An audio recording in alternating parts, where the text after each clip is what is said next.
আগের পার্টে তো আমি দেখিয়েছিলাম যে চিনিটা গলছিল, ওই জন্য আমি বেশি করতে পারিনি, যেহেতু আমি শর্ট করছি। তো এখন আমি হচ্ছে মানে চিনিটাকে একটু দেখবো। তো চিনিটা গাইজ একবারে গলে গেছে। ঠিক আছে, আমি এখন দিব একটু রং।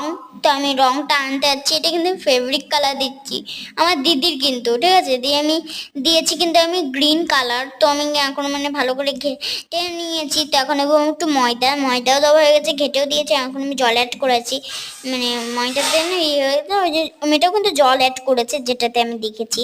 তো এখন হাত দিচ্ছি গাইস, মানে কি বলবো, আমি এত কষ্ট করে করলাম কিন্তু খেলতে ভালো লাগছে। তখন হাতটা ধুয়ে আসতে যাবো, আমি স্কিপ করে হাতটা ধুয়ে আসলাম। তারপর হচ্ছে আমি একটু হচ্ছে হাতটা ধুয়ে চলে আসি। আর এই হ্যাকটা কিন্তু একদমই করবেন না, খুব বাজে হ্যাক। তো লাইক সাবস্ক্রাইব করতে ভুলবেন না, বাড়িতে একটু ট্রাই করবেন না। ততক্ষণ জন্য বাই।